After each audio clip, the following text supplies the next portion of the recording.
Hold up, man. Lost to Seattle, episode 20 damn one. This is not gonna be the longest episode, more than likely, but we're gonna try to go into some topics and expound on some things and give our little opinions. So, what we gonna talk about first? The Taliban. First topic, Taliban. All right. So, Taliban. Sorry. yeah, you said it. You said it like Biden did. Taliban. Like what? But been watching too many Joe Biden videos. Joe off one. What they call him? Walk away Joe? Yeah, Jim Crow Joe? No, his own party is calling him Walk away Joe now. Well, both sides want war. Yeah. So that's not surprising. I'm not surprised at all by the attacks he's getting from both sides of the aisle. It's pretty expected, honestly. But if you get right here, Reuters, angry grief for family members of 13 U.S. troops killed in Afghanistan. Now, it's actually been, if I'm not mistaken, upward of 200 total, but 13 of them were American Marines, if I'm not mistaken. But the only important ones are the 13. Yeah, American. Yeah, it's the only thing that matters. Interesting number, 13. Yeah. So 200 of them were actually in the bombing. And the Taliban, this is getting weird, man. If you look at all the stuff that's going on over there, they left so many weapons. So when I show you this right here, they didn't just leave weapons though. Almost if they left them equipped. Exactly. They didn't just leave weapons. They also left money. Now, I didn't know that when they're in foreign countries, they bring over money for any reason at all. Like, I'm trying to think, what would be a reason for the military to have cash on site?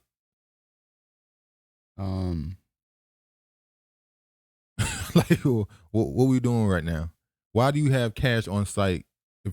Why does the military have cash on site? Who are you paying? What are you purchasing?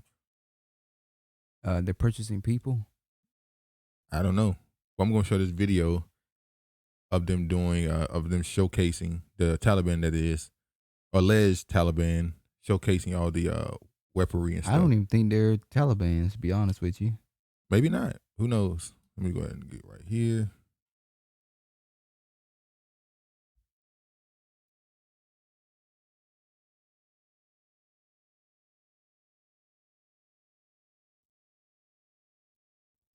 مولوي صاحب کله دا غنیمتونو باره کې موږ ته څه معلومات راکړئ. السلام علیکم ورحمۃ الله وبرکاتہ. ولایت د پنځوسم کنډک مهمات دي چې هم د مجاهدینو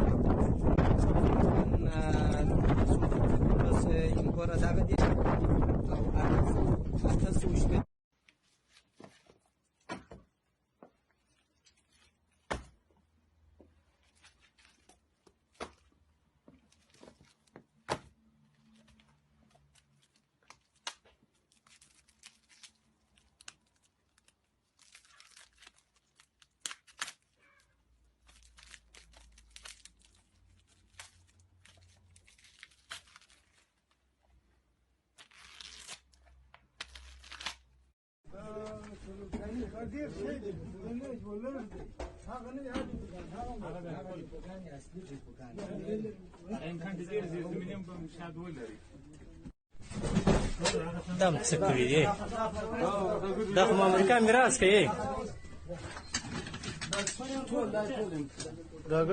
میراث ورکړي بیا د کتساس سره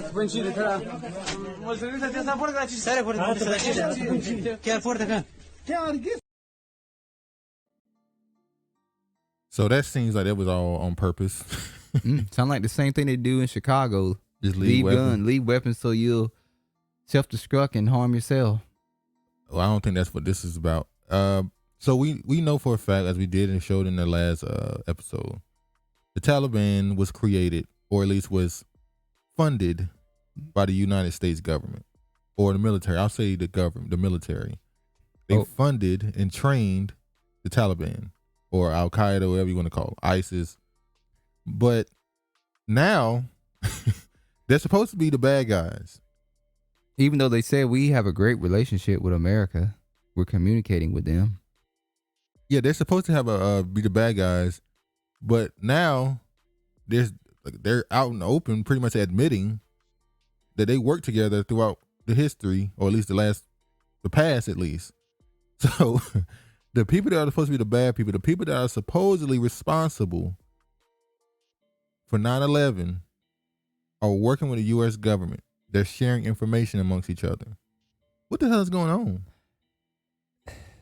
America the wicked. I can't get over all that money that was sitting there. Yeah, there's a lot of money. That money could have been taken back to America and actually given to people here who are in dire situations. And that's the crazy part. With the American economy where it is right now, how did they just think, let's just leave this money? Well, when your money ain't shit, and then it's well, that money and those weapons are supposed to belong to the Afghanistan military, but they're saying the Afghan military just abandoned the area and just left it. Now you would think America would say, well, if they're just going to abandon it, I'm gonna go back. We got to go and confiscate this stuff. We can't just leave them with these weapons and all this money. They left helicopters, Humvees, tanks. Well, you got to ask yourself, how does a people who are allegedly still stuck in the Stone Age, how the hell they know how to drive or pilot a helicopter? Because they're not in no damn Stone Age. Or someone trained them to do it. Now, who trained them how to drive a damn helicopter? America the Great, Babylon. Shit, crazy, man. But as with recently today, we found out the U.S. did target. They did send strikes over there to Afghanistan. They said that they bombed I think it's an ISIS-K planner of the bombing that took the lives of 200 people. They just knew where he was and bombed him immediately. So they bringing back the ISIS narrative. They just added on a K to it. Pretty much. If I'm not mistaken, that Trump brought that up, I think, to call them ISIS-K. I don't know if he created the term, but that's where I heard that's where it became, people start talking about it from. But also, as we said, they're already admitting they work with them. And they're also already pushing the idea of going right back into Afghanistan. So what's the point of leaving if you've already admitted you created it? You leave in a disorderly fashion, cause complete chaos, leave American citizens. Well, that's a perfect way to be able to go back. You leave, you give the Americans what they want to leave, and then you cause chaos, and then the Americans start saying how, and then you have the conservative side saying, well, how could you just leave the way that you left? It wasn't a proper way to leave. And then this is happening. It gives you a reason to go back into Afghanistan. Exactly. So you leave it up to the citizens to choose whether or not you re-enter or go back to the country. I don't think people still want to re-enter, though. The conservative side does. They don't like the way it was left. I don't think they want to re-enter. I think they're just angry. They want Joe Biden to resign, honestly. But let's go ahead and show Joe Biden saying that they work with the Taliban as they're calling it something else. We're gonna let them talk first. There are certain circumstances where we've gotten information, and quite frankly, sometimes from some of you saying you know of such and such a group of people are trying to get out, they're on a bus, they're moving from other people. And this is their location.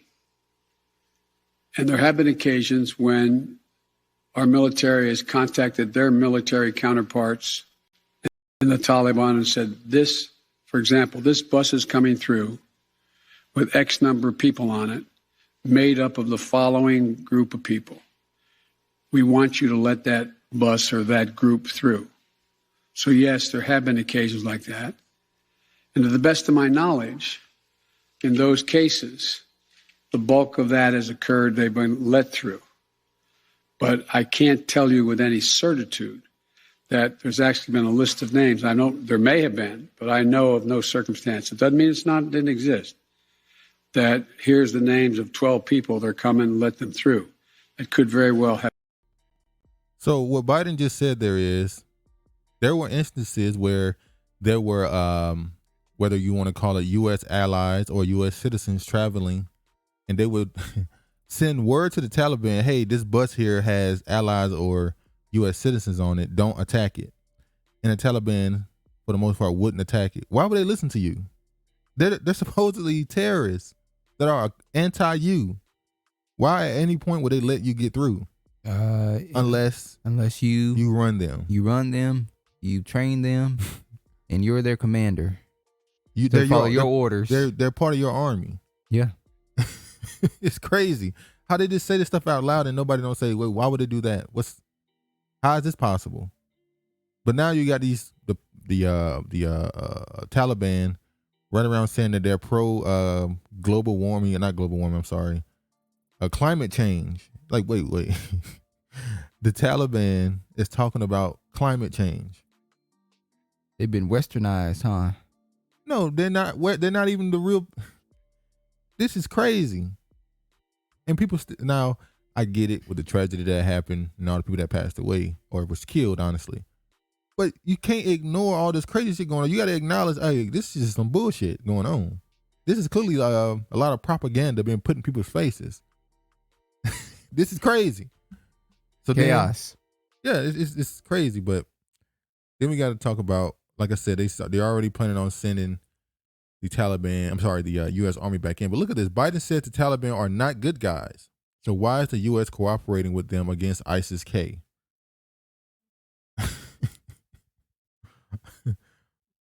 So the Taliban is against ISIS. So what about Al-Qaeda? They're against them too? So once again, it would make sense to leave the weapons there to give this army to go against that army. But you control both sides though. Exactly. You fund weapons for both sides. You fund money for both sides. This is crazy, man. I'm gonna show y'all another video of them literally admitting that they work with the Taliban. Bottom line is that our work is not done in Afghanistan. He said that there's been a remarkable level of cooperation. I mean, something no one would ever possibly have imagined, even a month ago. And as the president was saying, it's actually ongoing now, despite the incident. They're, kind of helping, try and deal with this.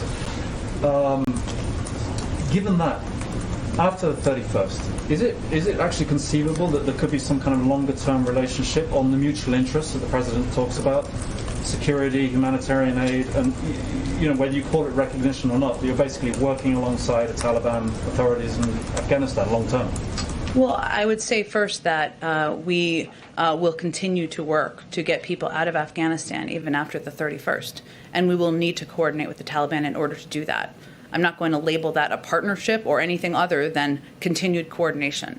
And we, again, believe we have a great deal of leverage in order to implement that commitment.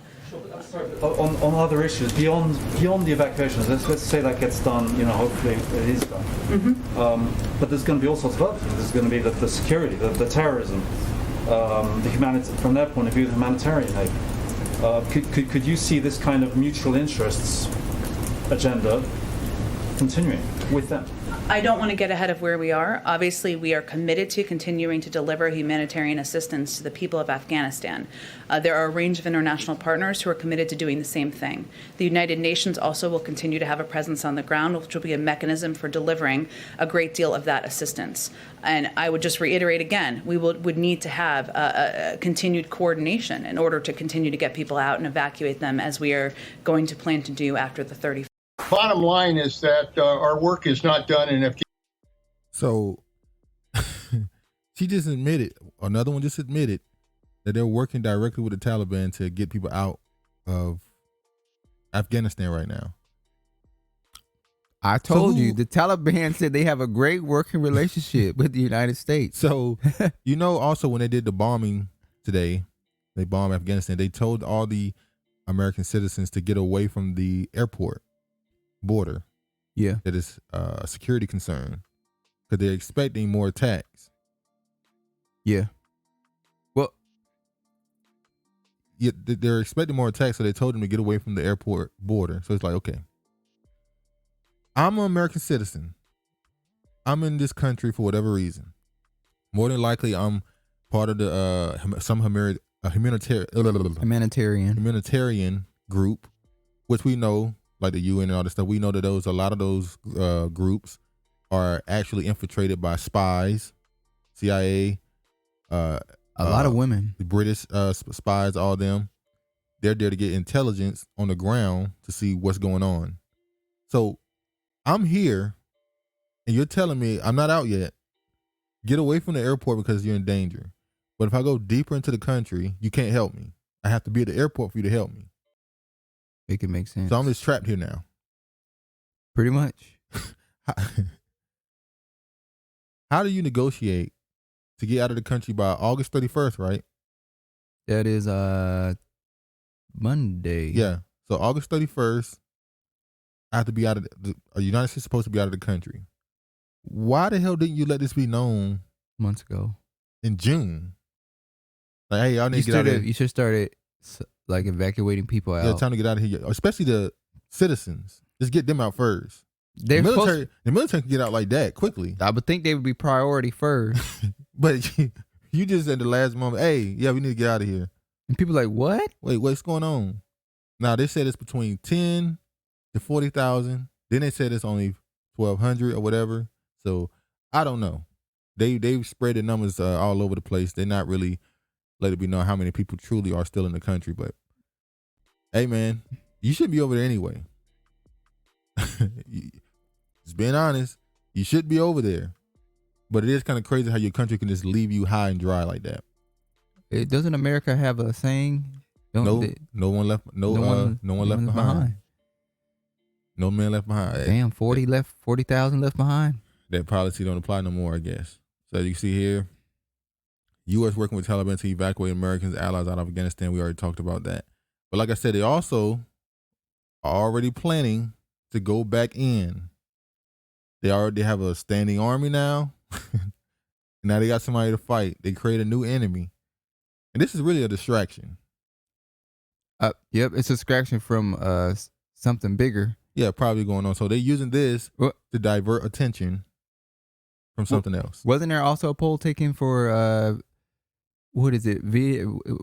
Taiwan that American citizens 42% now support. 52% now support the Americas helping them if they were at war. Yeah, they say if China goes into Taiwan, invades, 52% of Americans now support America defending Taiwan. And that's something bigger. Yeah, that's the bigger one. That's why I say they use the people to say whether or not to go into places and fight.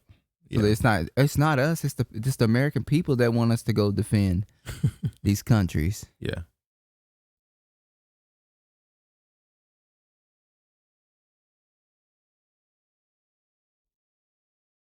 Bottom line is that our work is not done in Afghanistan. I know we'll be removing our troops by a certain date, but the bottom line is our work is not done.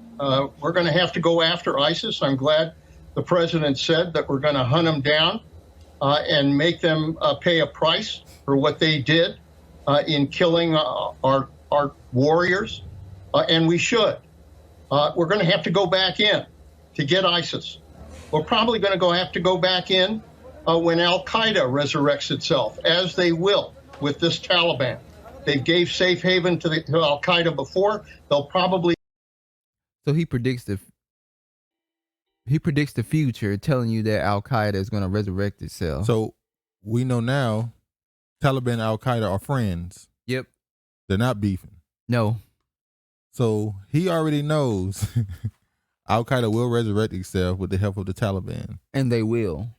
So now we got to ask, are the Taliban and Al-Qaeda against ISIS-K? Or are they all just together? This stuff is so scripted. We are living, we're literally in a movie. It's just a simulation, man. But at this point, you can't even be surprised by the stuff they say. It's crazy. By the way, the CIA director, William Burns, we talked about him in the Haiti situation. The CIA director, William Burns, held a secret meeting in Kabul with Taliban leader Abdul Ghani Baradar. Guess when this happened? Where? Right before the attack. Now, remember, we talked about this dude. He just so happened to be traveling a secret meeting to Colombia when a Colombian killer squad went and killed the president of Haiti. Every time he arrived somewhere, somebody die. I'm just saying. Allegedly. He showed up, it popped off. That's 2 times in the last year. That's in the last 2 months. He arrives and it pops off. And he's a CIA director. I wonder if he's going there to tell his fleet what to do. That's what it sounds like. If you look at a lot of these Afghan people, you look at some of them and you go, they're like a white dude with his beard grown out. They're like an American citizen. And we know for a fact there are American citizens who, quote unquote, join these groups. I think there was one a few weeks ago in some middle America state who went over to Afghanistan and started, quote unquote, he joined them. Or was he just was he a CIA agent? We'll let you decide. Which one is it? Let's talk about how you brought up the point that they use this to go back to war. And one of the main things they use to go back to war is the women. Feminism. Now look at this title right here. Doctors, judges, athletes, activists, Afghan women trapped and considered at risk under Taliban rule. Well, we know that America has been trying to westernize the Middle East for a very long time. So in order to garner support to go into the Middle East, they really go against Islam. They say that religion or Muslim men oppress their women. So they use that as a way to leverage the public opinion to be in favor of going into the Middle East. What group of women in what group of people in America would have support for the women, the Afghan women? It's going to be the women here in America. Exactly. So they're the highest population here. So those poll numbers would make sense. So you look at it here. Now look at it. All these articles came out. You see how close together these articles came out? Uncertain times ahead for Afghan women. We will not be silent. The plight of Afghan's women artists. What does the future hold for Afghan's women and girls? She took a taxi to work this time to avoid angering the Taliban. She was dragged from the car by a gunman and whipped away. Now, once again, no one's talking about the boys. The Bahabazi, whatever you call it. The dancing boys. The dancing boys who are basically forced into prostitution because as some of these men believe that women are for children and boys are for pleasure. But for some reason, every article is about the women, not the children. And you can go back on YouTube 8, 10, 11 years ago. They have stuff posted about the dancing boys. And there's even U.S. military soldiers who've done interviews about how the dancing boys and the U.S. military was told to not talk about it. Yeah. Not correct it from these men. Let it just none of your business. As a matter of fact, the United States government got in good with them, as we said in our last episode, by giving these men Viagra. Well, hell, what does America do? They have the what's it called? The National Organization the Boys Club. What? What's it called? NAMDA? Yeah. It's a pedophile group, yeah. Yeah, I mean, they do the same thing here, so why would they care? Well, yeah, you're right. I can't believe they actually let the organization exist. But that's a whole nother Pizzagate. That was random. I'm just saying it all goes together. It's like, why would they care when they do the same shit here in America? Yeah. Now look at this. This is WikiLeaks. CIA report, use feminism to reduce Western opposition to military occupation of Afghanistan. This is in 2010. Ain't nothing changed. They still do the same thing. Look at this. The classified CIA analysis from March outlines possible PR strategies to shore up public support in Germany and France for a continued war in Afghanistan. After the Dutch government fell on this issue of the Dutch troops in Afghanistan last month, the CIA became worried that similar events could happen in countries that post the third and fourth largest troop contingents to the ISAF mission. The proposed PR strategy focused on pressure points that have identified within these countries. For France, it is the sympathy of the public for Afghan refugees and women. For Germany, it is the fear of the consequences of defeat, drugs, more refugees, terrorism. As well as for Germany's standing for NATO, the memo was a recipe for the target manipulation of public opinion with two NATO allied countries. Written by the CIA, it is a confidential, no foreign nationals. They just admitted that they used propaganda to convince the public to be pro-war. The CIA. So now keep in mind, Washington Post, all these big news outlets, hell, CNBC, MSNBC, Fox, they all have CIA, former FBI as commentators, correspondents. What's his name? He's a Vanderbilt. What are you talking about? He's on CNN. With the white hair? With the white hair. Can't remember his name now. But Anderson Cooper. Anderson Cooper. Yeah, his whole family. That's a crazy ass story. Vanderbilt. But he has ties to the CIA, and he's admitted that, by the way. There's actors in Hollywood that has ties to the CIA. It's open. So remember the guy who interviewed El Chapo, the actor? Mm-hmm. Sean, Michael, something Sean. I can't remember his name. The white guy. How the hell did an actor, get an interview with a drug lord of a cartel? How did that just happen? It just happened. Because they all the same. I think Ashton Kutcher has some type of ties to these intelligence agencies. All of them. They are agents. So they use news outlets and media to direct the public on how to think. Yeah, MK Ultra. Exactly. No, I'm not talking about I'm that. talking about for the celebrities who are there. Most of them are MK Ultra. Yeah, I was talking more about the news outlets creating stories like we saw, constantly talking about the Afghan women and how in the stress they are to convince the public we should support going to war with them. That's propaganda. Same thing with telling the men, hey, if you don't do this, these men gonna come to your country. Look, I mean, for instance, we talked about Fox News and how they showed all the people coming across the border. Men. They do that to fear. They showed only men. Now, we don't know if they separated the men from the women and had them come across separately. Yeah, they could have. They could have, but they just show us men coming across the border. So now the men go, what's all these men coming in this country? Mm-hmm. These are cowards. They're leaving the women. But we don't know. They probably separated them, had them come in separately. That's propaganda. This country is crazy, man. Everything we see from mainstream media is pretty much fake. It's a storyline. Exactly. It's all theater. As Shakespeare says, the world is just a play. So yeah. But let's go to the next. Let me show this next slide right quick. Show that. Okay, yeah. Now we got to talk about how this ties. Now, the whole purpose for us being in Afghanistan, allegedly, was because of 9/11. Allegedly, this terrorist group drove planes into buildings, killed, was it 3,000 people? And it was one of the greatest, they call it this, the greatest American attack and all this stuff, the greatest tragedy and all that other stuff. The plane also went to the Pentagon too. Yeah, one went to the Pentagon and crashed, but there was no plane. All we saw was a plane in the dirt. We didn't even see a plane. Oh yeah, it was. Oh, it was It's just a like broken wall. Yeah, it was like somebody blew up a piece of the ground. And it wasn't even a big hole. Wasn't a big hole. We're not even gonna get into that. Shout out to Pastor Derby. It was just a plane. It was just a hole in the ground. We never saw the plane.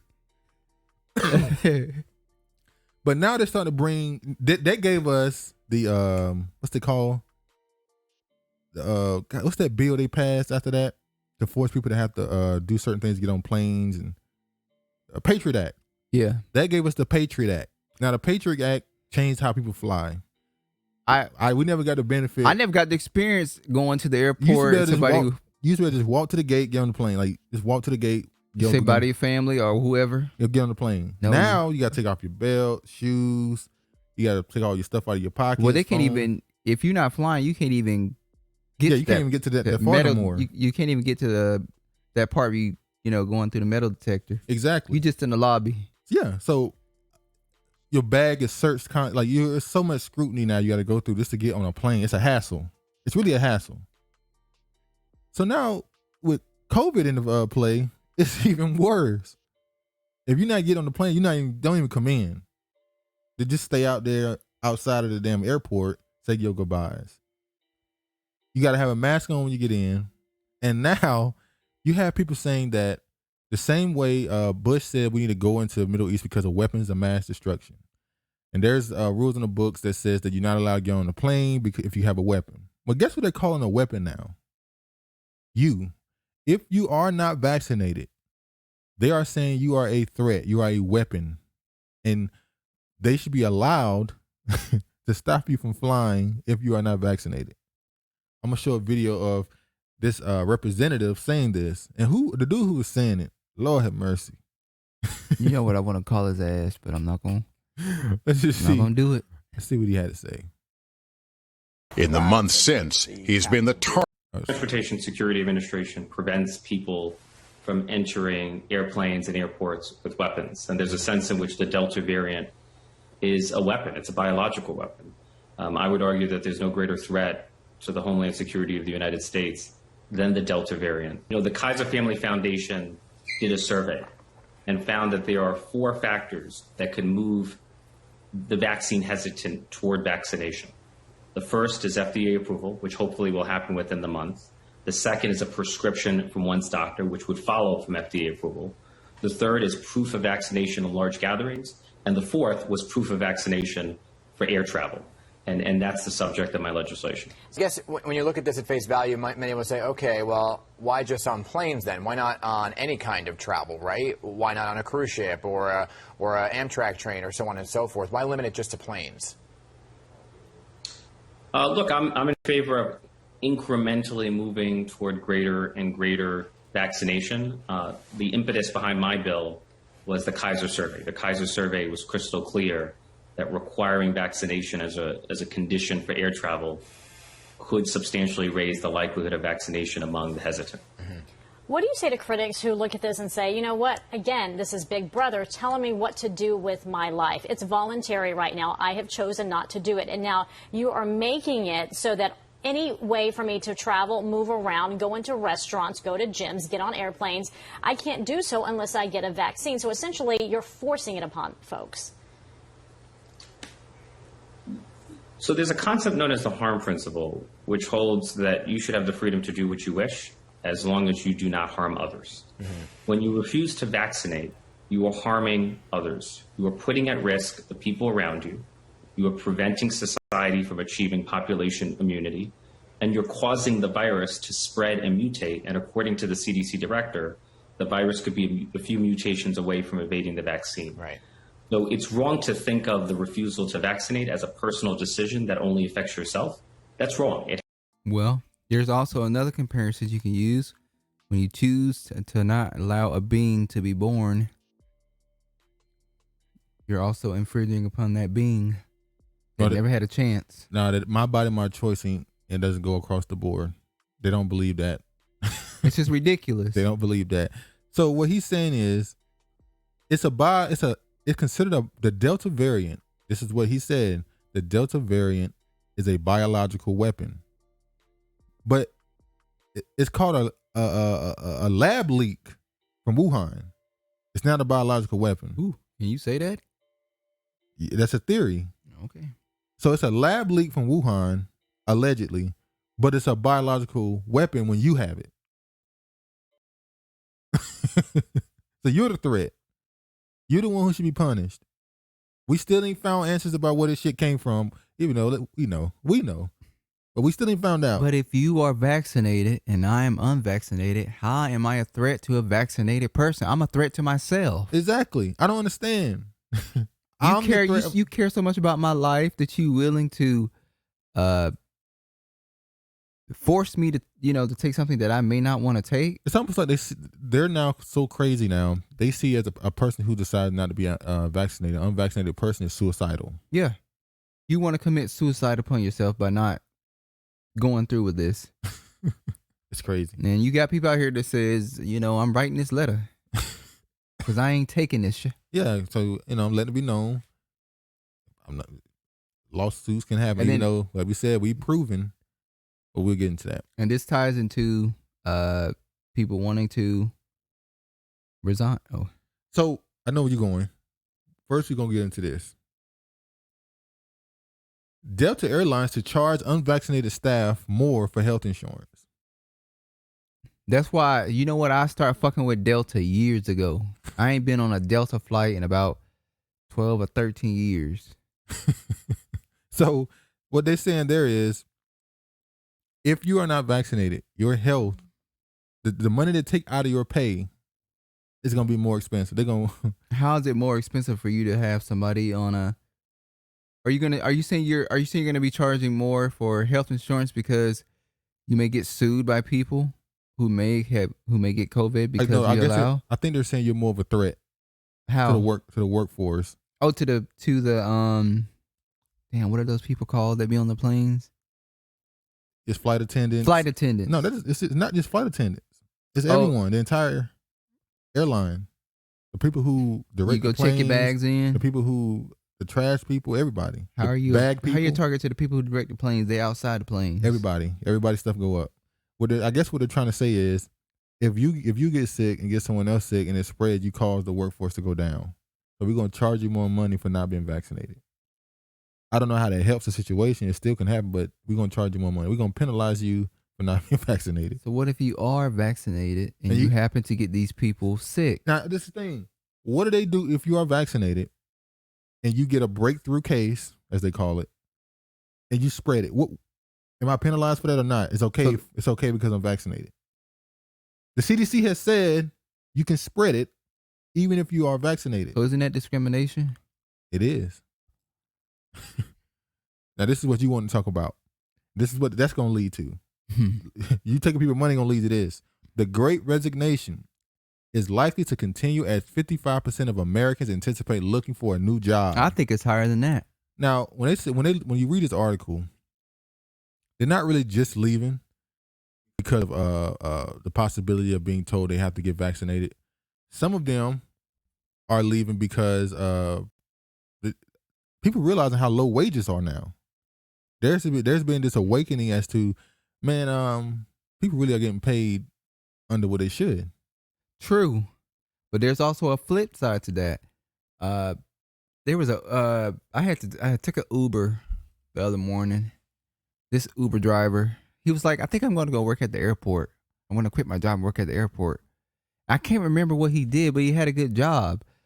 But now because the wages are going up and it's matching what he's making at a corporate, at some, level, he's willing to leave that stressful job and just go work at the airport as a flagger. Job. Yeah, a simple job that I can make the same amount of money at. People are stressed the hell out because of this. What, it's been 16 months now? 15, 16 months. 15, 16 months now. These people who are in manager positions or in big positions at job, they're stressed the fuck out because people weren't showing up to work or because of all of this. They're now willing to take a job that has less stress, that is paying similar wages. Yeah. Now, when I saw this article, it made me scratch my head because right now in America, we're told that we have a worker shortage, drastic worker shortage. There's places all over the country just begging for people to come in, raising their wages to $20 and giving all these benefits and saying we'll give you this and that, just please. But you have also, we saw, a third of the jobs require you to be vaccinated. Well, so you're losing workers. They're quitting. They start at 55% planning on quitting the job.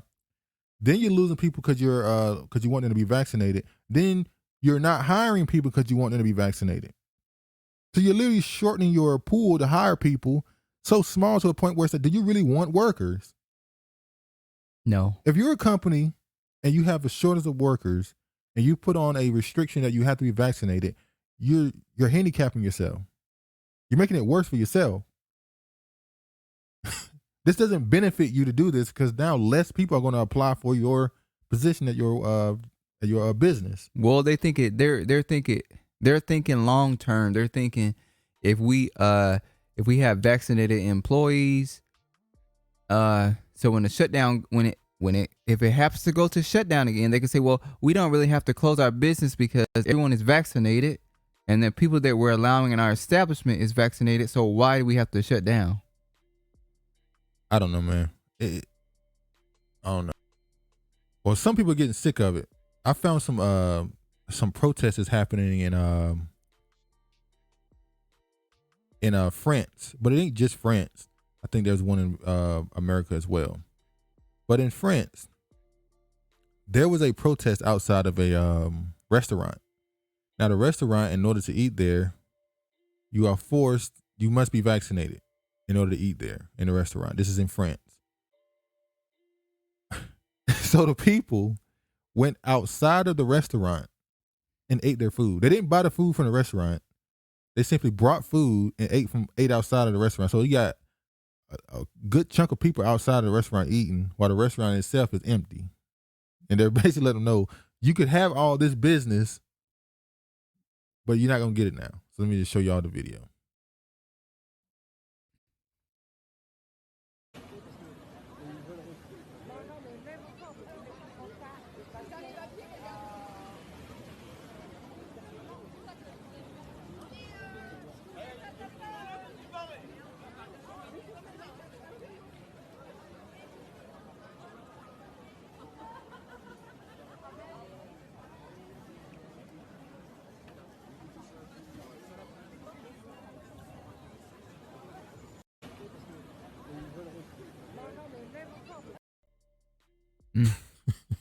That's a lot of people.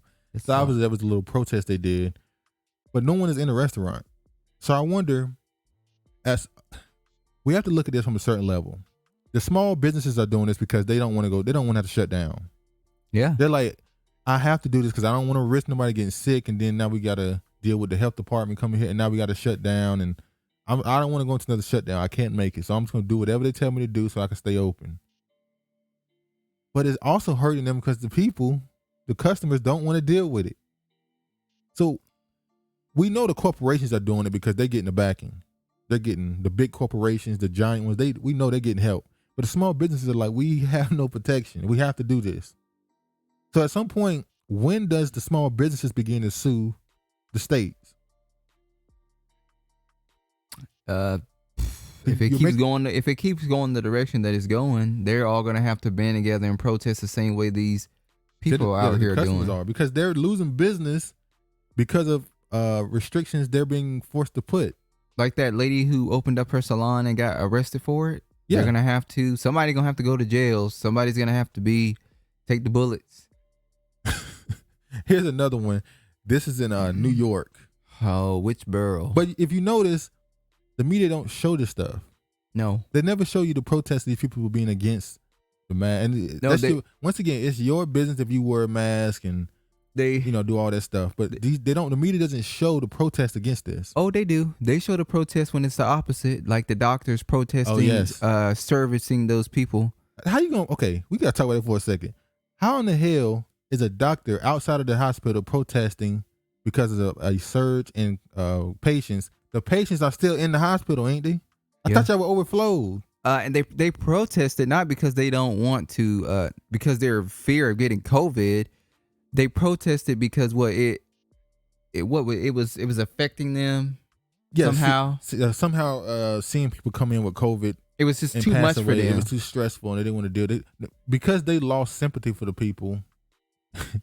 They want to protest losing sympathy. It's strange. Let me just show you this video in New York protesting what's going on.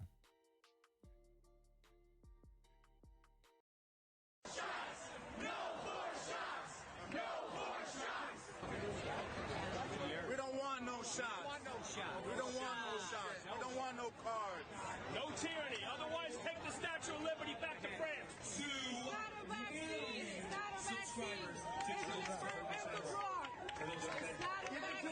CCP. My body, your choice.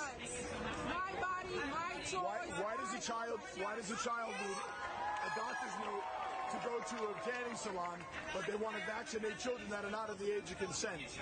Why? I think you should have the choice whether or not to take the shot. I don't think it's right for the corporations to pressure citizens to take a shot. The FDA has been wrong before. People can look up how many times they've been wrong.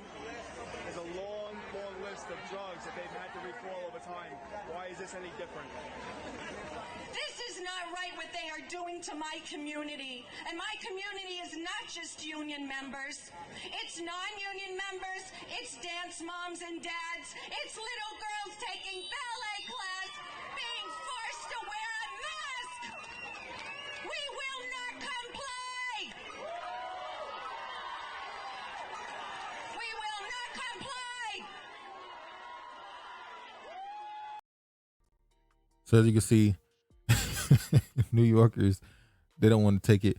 But at some point, and we thought this around January, February, that the American people, mainly white people, let's be honest. Yeah. We expect that for them. We expected something to pop off by now. And I'm actually shocked that they've been they've been much more passive. Docile. Yeah, docile than I thought they would be. I thought they must have been putting extra chlorine in the water. Not chlorine. It's what's the name of that stuff? Fluoride. Yeah, fluoride. Yeah. Sorry, fluoride. They've been putting extra in. They putting extra doses in. But damn, they shaking that shit off. But yeah, they got to get back to their true nature. So yeah, I'm surprised they ain't popped off yet. But it is strange that you have corporations now trying to dictate society. It's like, look, you're right. You don't have to let me in your place of business if you deem me not, like, for instance, I can't come into your place of business if I'm not wearing shoes, if I'm not wearing a shirt. Oh wow. If I don't have a certain dancing. I mean, not dancing. I don't have a certain a dress code. So it is okay for you to say I can't come to your restaurant if I'm not vaccinated. Whatever. That's your business. You decide to do what you want to do. But it is kind of crazy how it's becoming this standard thing across the board. It's only standard and liberal. Well, yeah, obviously. Cities. It's becoming this standard thing that's affecting everybody. It's like, look, man. It's not affecting me. I don't got to go in your damn restaurant. I know how to cook my own food. Yeah. Fuck you and your nasty ass food. But the questions keep getting asked. I saw this question here, The Hill. This is an opinion piece. And we see this piece every week or so, every 2 weeks. And you get tired of it. It's a dumb question to ask. They said, why aren't black Americans getting vaccinated? Is this a rhetorical question? We done told y'all why we don't get vaccinated. But it's funny that they say that because if you remember, the Texas Lieutenant Governor, what's the guy name? Dan Patrick. You see here, Texas Lieutenant Governor Dan Patrick blamed COVID surge on African Americans who have not been vaccinated. So he had pressure on him because I think they said Texas is having somewhat of a surge, or maybe the country is having a surge and they're trying to blame Texas. What's that song by Akon? What? You can put the blame on me. You can put the blame on me. You can put the blame on me. All right. But you see right here, Texas Lieutenant Governor Dan Patrick said unvaccinated African Americans not lax coronavirus precautions in states like his are responsible for the surge in COVID-19 cases in his state. Okay, sir. The COVID is spreading, particularly most of the numbers are with the unvaccinated. And the Democrats like to blame Republicans on that. Patrick told Fox News host Laura Ingraham in an interview Thursday night. Well, the biggest group in the most states are African Americans who have not been vaccinated. Last time I checked, over 90% of them vote for Democrats in their major cities and major counties. So it's up to the Democrats to get as many people vaccinated. Oh, it's up to the Democrats to get their niggas in line. Yeah, get your niggas in line. They ain't getting vaccinated. Get your niggers in line. Tell them to get the fucking vaccine so we can be over with this shit already. And it proves the Republicans are pro-vaccine. They keep spreading this bullshit in the media. It's a lie. Trump is pro-vaccine. Trump is pro-vaccine. Shit, he said that's my shit. I created that. Trump was just booed at his rally for telling his people to get vaccinated. And then he had to say, if you want it's to. Your choice. It's your choice. It's your choice. I got your choice. Your body, your choice. Your body, your choice. Your choice. I got it. You know how he goes back and say that, being charismatic. Your choice, your choice, your choice. Yeah. And it's like, why they keep in the media keep spreading this bull that there's this pro and anti-vaccine. Both sides are pro-vaccination. The Republicans are against mask. They feel like if I'm vaccinated, I don't have to wear a mask. They tired of smelling their shitty ass breath, burning up their damn nose hairs. That mask. You know they can barely breathe. Their nose is so damn narrow. Yeah, they ain't got no damn no airway. They're like, fuck you. Now, I can't breathe. Yeah, Ingram had asked Patrick, who had previously blamed undocumented immigrants on the rise in cases, to respond to charges that his and the government Greg Abbott's policies to blame for the spike that over 12,000 Texans hospitalized. African Americans, who have the lowest rates of vaccinations, make up about 13% of the state population. They always blame everything on us. Listen to what they just said.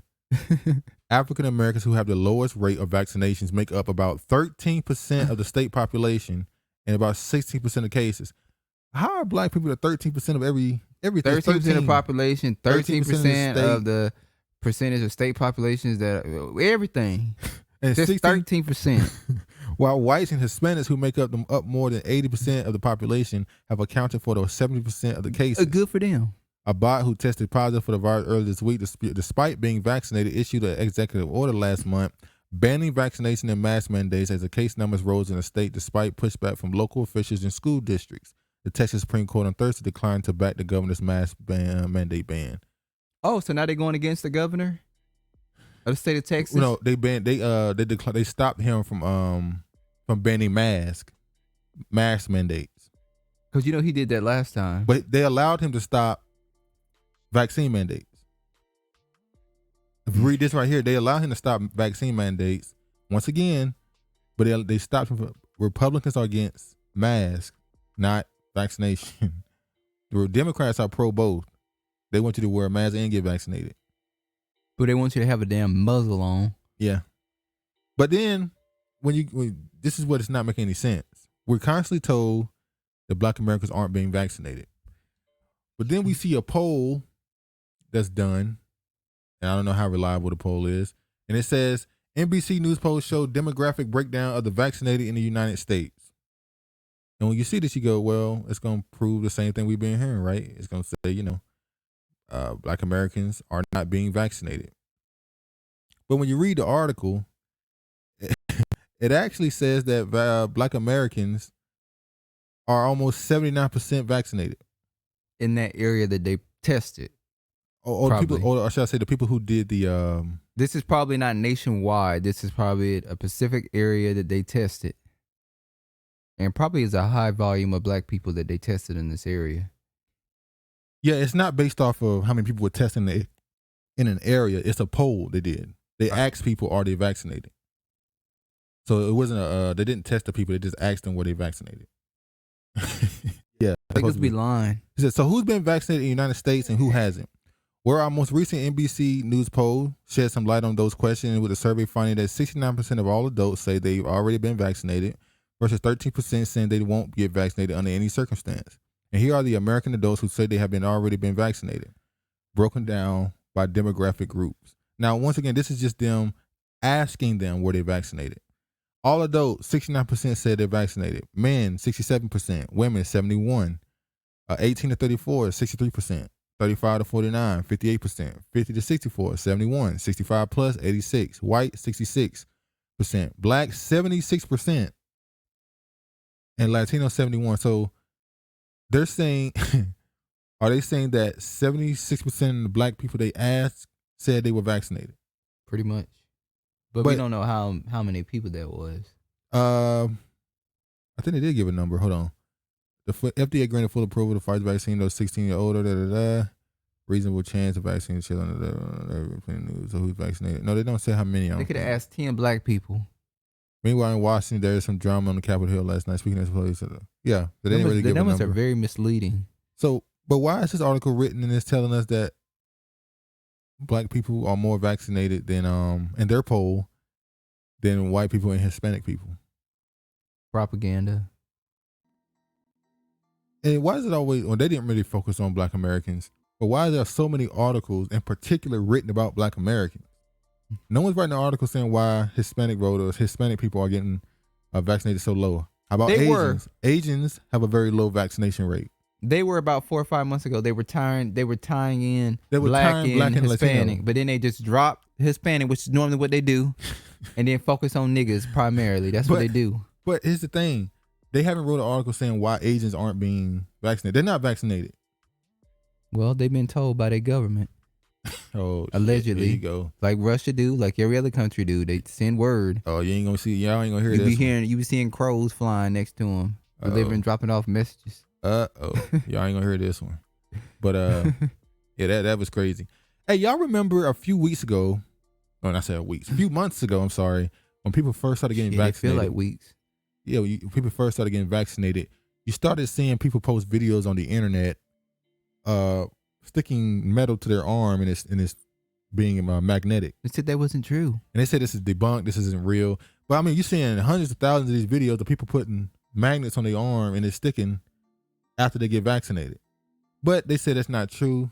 It's not real. Well, I want to show y'all this. Containment in Moderna COVID-19 vaccine vials found in Japan was metallic particles. Contaminant, I'm sorry. So in Japan, there was a big problem where they had to take back like 1.2 million doses. Damn.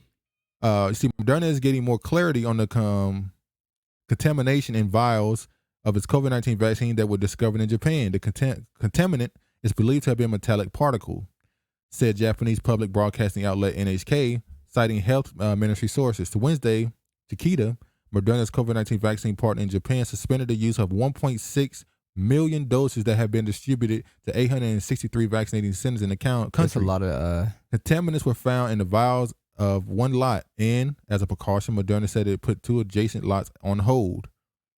Moderna has traced the issue to a production line in Spain where one of its manufacturing partners produced the vaccines in a regulatory filling Thursday. The biotech Spanish production partner, Revi Laboratory, said the contamination was limited to the product lot bound for Japan.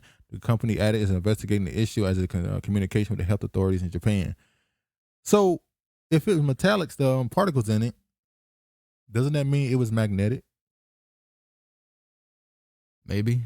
So when people were fantasizing about magnets sticking to their arms after being vaccinated, but now we're finding out that in Japan there was a contamination of metallic particles in the doses. That's magnetic. So what was going on then? Were those doses contaminated? Probably so. But we told it's fake. It didn't happen. It was debunked. Even though we got 2 eyes, we can see. I'm on video. I'm looking at these people. People are literally at home doing it. Like I'm doing it right now. This shit is sticking to my arm. It's crazy. This is a few months later, and this comes out. This happens every time. You have people come out saying how this is happening. They tell you, oh, this is not true. Then a couple months later, they go, oh, well, we did find out there was some stuff that may have been in the vaccine shots. Yeah. Typically, this is what they do. Also, the CDC director was asked about the third dosage of COVID. Of the vaccine. I'm sorry, but she looks nuts. The third dosage of the vaccine, saying was it necessary or how necessary was it? And she made a comment in this clip that's just crazy that this is the CDC director. And listen to what she had to say. Asked the question about third dosage. One of the biggest problems with the Delta variant, as you well know, is that even for vaccinated people, we now know you can get a breakthrough infection and you could be spreading it even if you don't feel sick and you have no symptoms, which is one reason we've had this explosive growth in COVID cases this summer. So here's my question. Is there hope, or better yet, data, that getting this third booster shot could actually prevent transmission?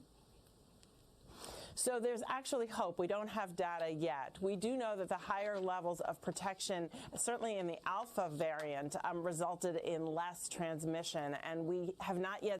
Wait. So there's actually hope. We don't. So there's actually hope. We don't have data yet. So there's actually hope. We don't have data yet. The CDC director, which means they have not tested this on anybody. There you go. So the CDC director is telling us they don't have data. They said they did not do a study. They did not test this on people, allegedly. So there's hope. How the CDC director is telling me that there's hope? You're a scientist. You don't deal with hope There or ain't maybe no or fucking possibly. Hope. This shit is going to continue to go on. They talking about, 2022 summer. Didn't they say that? Didn't they say last year that this would be over in the summer of 2021? By summer of 2021? Well, they're saying spring of 22 now.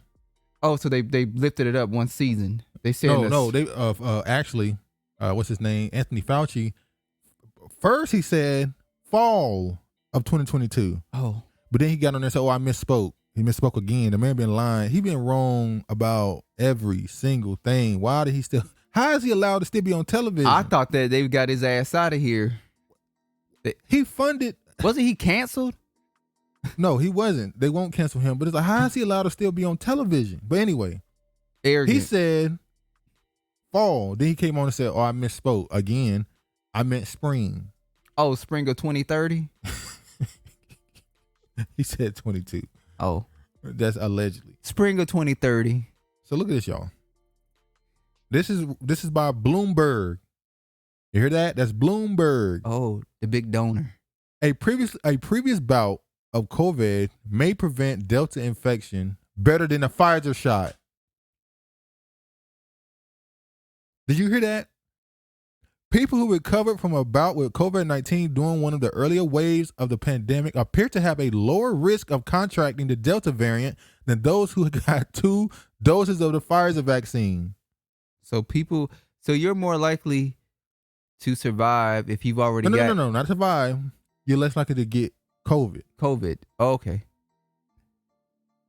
And we're going to go back to this again. Some people believe natural immunity. Natural immunity. And some people believe they had contacted COVID in... Look, I told my story. In late winter, early fall of 2019. Listen, November 2019, you remember, out of nowhere, I got sick as a dog for like 3 or 4 days. And I started loading up on, because I don't, what's that stuff? Emergency. Yeah, emergency. He started loading up on emergency, but hey, I take emergency. And it's like, I was like, what the hell? I went from a headache to a chest cold to a fever. Or maybe it was a flu. Maybe I had a flu. And I just never had it, so I don't know. But that was something crazy, and I beat it. That's why you had a lot of black people around early 2020 saying, I already beat that. Remember when you had black people saying, we can't get COVID? No. I'll never forget that. They were confident. They were like, we finally sticking it to the man. And then, you remember, tell that story about on the buzz what happened.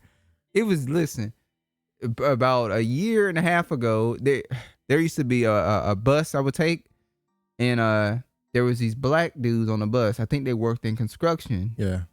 And they were just giggling, laughing, having a good time saying, they said, we ain't got to worry about COVID because we ain't getting that shit. Yeah. And then next thing you know, with the white, because, black people make a big thing of this on Twitter. Yeah, and then they were like, we weren't doing it by statistics, by racial. We were just doing it by groups. Black people are actually the highest people get COVID. It was like, the next time I seen them, they were down sad. They were like, man, this shit is real. I remember on Twitter. I never after that week, I haven't seen them niggas in 15 months. Listen, I remember on Twitter, I remember seeing people like, y'all, I still don't know no black people who got COVID. they were like, this, you can't get this if you black. This is melanin this is protectors. a non-black thing you get. And then when people say, oh really? Oh, okay, here's the numbers. Here go the numbers by race. And allegedly those numbers are true. We'll just say it like that. Listen, allegedly. They said this shit is real. Even though, like I said, we do got an aunt now that we know had it. Yeah, she said she had COVID. Yeah, so. And quite honestly, I'm scared to be around her because I don't want to get that shit. Yeah, so yeah, I thought that was strange. By the way, look at this crazy story right here, y'all. I want to show y'all this crazy story. Can you load, please? Thank you. Let me jump over here right quick.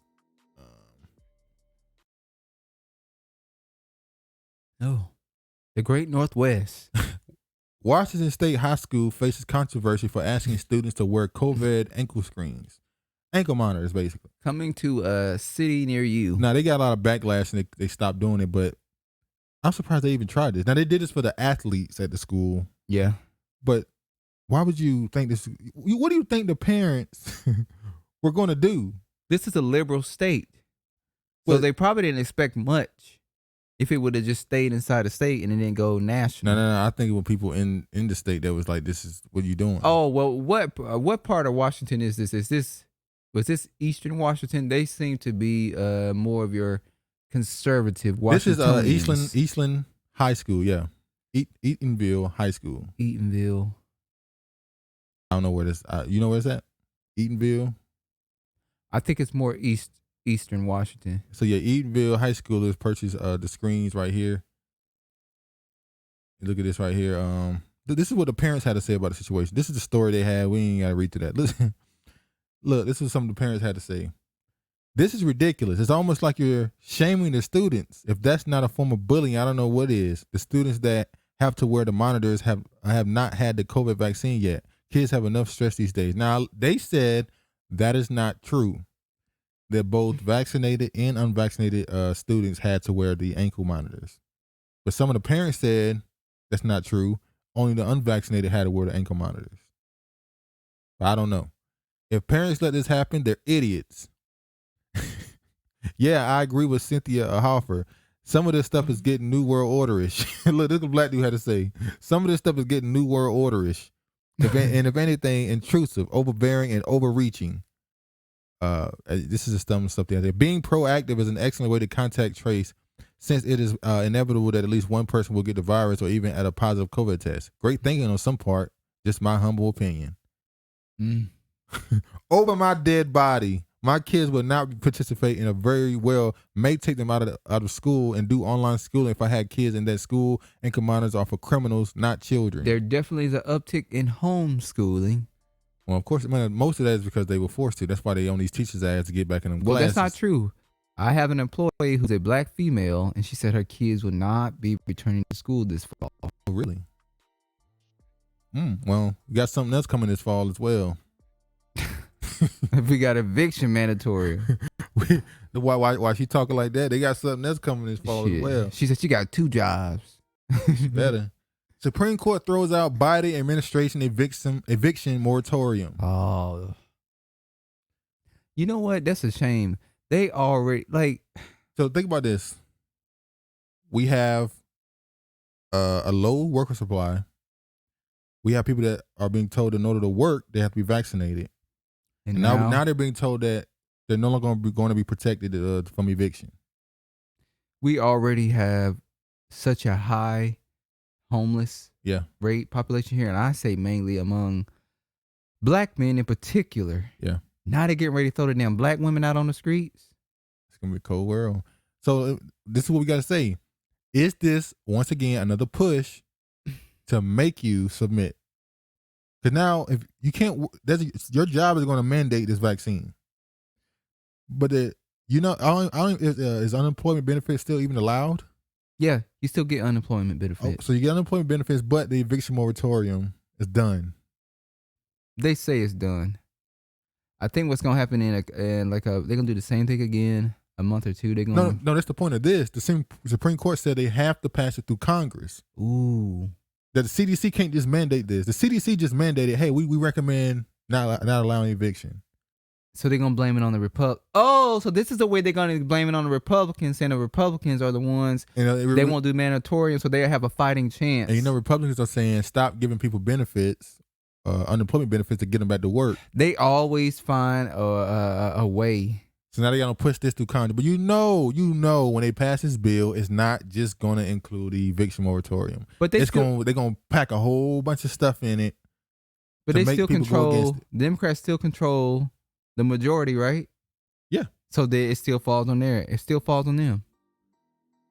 We'll see. We'll see how they flip this. And then you said OnlyFans. And good thing you went to that. So now, with this going in place, with them getting rid of the eviction moratorium, and we just found out that OnlyFans reversed their banning of sexual content. It's almost like when I saw this, I immediately thought of sheep herding. Because it's almost like they're pushing people a direction. Women. They're pushing women, saying, hey, the eviction moratorium is coming. You ain't got a job. Here's a place for you. Yeah, we got something. You could do this. Brothel house is coming to cities near you. How long before that happens? We talked about that. I say another year or two. A year or two. Hell, even maybe America has to find some other income. They've got marijuana, where that's now they're making money off of that. Now they're gonna use the women. Hell, some of the men too, to make money off of prostitution. Yeah. It's sad world, man. And don't be shocked if somehow they get the LGBTQ get their P added on with that pedophile having these little kids in these brothel houses. They listen, it's gonna be bad out here. It's gonna be real bad out here. Yeah, it is. Let's get to another political candidate. We're talking politics. Larry Elder. Oh, the bed bugs. Former Clevelander. I didn't even know he was from Cleveland. Former Clevelander Larry Elder has a shot at becoming California's next governor. Now, if you know Gavin Newsom, think about it for a second. Gavin Newsom is the governor of California, the most liberal, progressive place you can live in, except New York. New York might be a little more. I think New York is more liberal. I think California is more elitist. California. Seattle might. Washington is more. Oregon and Seattle and Washington are more liberal than both, but scary. Yeah, Oregon and Washington are even more. Yeah. When you have a state where you can have people just out naked, having parades naked in the street. That's Oregon, yeah. That's Washington State too. Yeah, both of them. Washington and Oregon are literally like the same Seattle thing. and Portland. They're literally twin cities. But Portland is a little more extreme. I will give Portland a slight edge. Portland's a little bit more. I mean, how in the hell did we end up in history? A path we take. It's time to go. Former Cleveland Larry Elder has a shot at winning book. Now, Gavin Newsom, living in the most progressive liberal state, got a recall because the people are fed up with him. The restrictions he put, he destroying small businesses. They feel like he's a terrible governor. They're done with him. And by the way, ain't he Nancy Pelosi's nephew? Yep, he's Nancy Pelosi's nephew. And not only that, you had a lot of liberals start moving to Texas, Florida, and Texas Arizona. Texas like, don't bring your politics here. So maybe all those Democratic people leaving or liberal people leaving left a lot of conservative people in the state. I don't think it has anything to do with politics. I think they get rid of him because of his policies. Newsom, I mean. The shutdowns. I said they don't have anything to do with politics. I don't think they care about the Republican. They just want to get back to normal. They just want to get back to normal. Is Los Angeles still shut down? Because remember they went back to shut down. I don't know. California. They were actually one of the cities that was never taken off of shutdown until recently, and then they went back when the surge started happening. And that's why people was like, we're done with Newsom. So Larry Elder, a conservative, very conservative, has an actual chance to win. As you can see. Radio talk show host who got his start in Cleveland could be the next governor of California if his voters decide to recall incumbent Democratic Governor Gavin Newsom in a September 4th election. Well, that's very soon. It's funny how some stories came out about him recently because it's almost there. Republican Larry Elder, whose broadcast career began at Cleveland WVIZ, is the current frontrunner in the race to replace Newsom, a former San Francisco mayor who was targeted for recall after the violated pandemic prevention measures he imposed by attending a restaurant dinner party for a friend without wearing a mask. Other factors contributing to anger with Newsom include the state's tax policies, his homelessness rate, multi-billion-dollar fraud scandal at the state unemployment agency. Oh, yeah. Remember that Nigerian? Was it 20 million? That was here in the state of Washington. Yeah, in Washington, a Nigerian stole 20 million. And scammers. Oh, shit. But now Gavin Newsom. Is it shocking that a person that was a mayor of San Francisco? No, it is not. It's not shocking at all. When he went to that dinner, after he put those restrictions, and then went to that dinner without a mask, his ass was grass. And got on camera and was defiant, like, get over it. I made a mistake. I shouldn't have did it. And it was like, are you serious? You're ruining people's businesses. Yeah, and then that white hair salon set up his aunt. Oh yeah, and then no. The woman, Nancy Pelosi, said she called for her hair, set her ass up, get a do, and the woman said, "Yeah, come in." And she recorded her ass, and then she said it was a setup. Come in, I'll hook you up. And then she said it was a setup. No, you called, she let you in and record. It was not a setup. She was just showing hypocrisy. And somehow she got away with it. Somehow she was running too, and she ended up winning. And the dude that was running against her actually should have beat her. I don't know, but I knew he wasn't gonna win because Nancy Pelosi has this weird thing where her approval numbers are terrible. Her approval numbers, but she get in office. She has probably the worst approval numbers in politics. Sounds like how Biden got to be president, huh? Well, no, the thing I think what it is if you have a high approval rating, they got to get rid of you. Cuomo had a very high approval rating because of the narrative they pushed that he was just savior of the pandemic. So then they had he was a spokesperson for the pandemic. And I believe they got rid of him because they wanted that woman in his place. He overrided what President Donald Trump said about COVID. They were like, we don't want to hear from you. We want to hear from Cuomo. If you remember just last year, Cuomo and all the other Republicans said they don't believe the FDA. They don't trust the vaccine. Remember that? When the Democrats said they don't trust the vaccine Well, that because or the FDA? Donald Trump was in office. But the FDA is still the FDA. They said they didn't trust the FDA. Well, they're saying because he was the CDC. leader. Listen, the CDC and the FDA are the same thing. They said they didn't trust the FDA or the CDC, and now it's like they're gods. Remember Kamala? All right, we got to move on to the next topic. We want to stick on this. We're going to roast. Back to Larry Elder. So Larry Elder ran for office. He's front runner to win. And a monkey wrench, I use that on purpose, a monkey wrench came in and got his ass. Racist.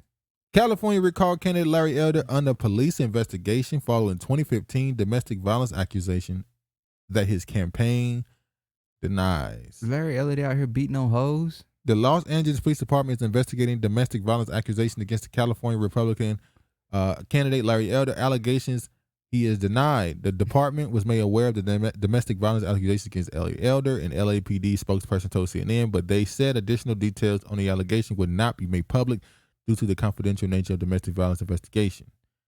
Larry Elder, look at this, what they said he did. The accusations stem from alleged incident in 2015 described by CNN to CNN by Elder's then fiance and former employee Alexandria Datige. In a statement she filed with LAPD on Wednesday. Now she just filed this Wednesday, but it happened in 2015. Larry Elder brandished a weapon in conversation with me during our breakup. He checked to see if his gun was loaded. Earlier this month, that occurred prior to informing the police of the accusation. In a statement provided to the police, also alleged Elder pushed her during an argument, claiming he was in a drug-induced fit. The Elder campaign did not respond to CNN requests for comment about the LAPD investigation. Larry Elder did say black men were violent. You jumped the gun, man. I didn't jump the gun. We're going to get to that. Damn. See, you got to roll it out, Travis. Damn, we got to roll it out slowly. You just jump. You just jumping the gun. I ain't jumping the gun. If this was a race, you cost yourself. If this was the Olympics, if you was out there running with Bolton, then you cost yourself. Shit, I smoke Bolton. Oh, here you go. But look.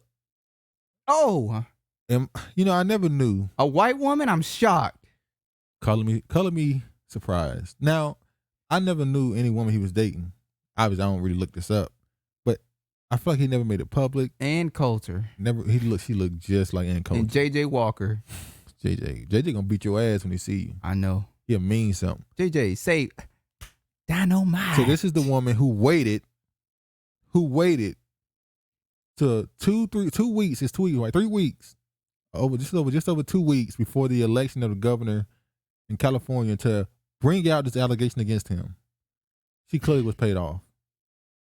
She clearly was told, hey, we need some dirt on him.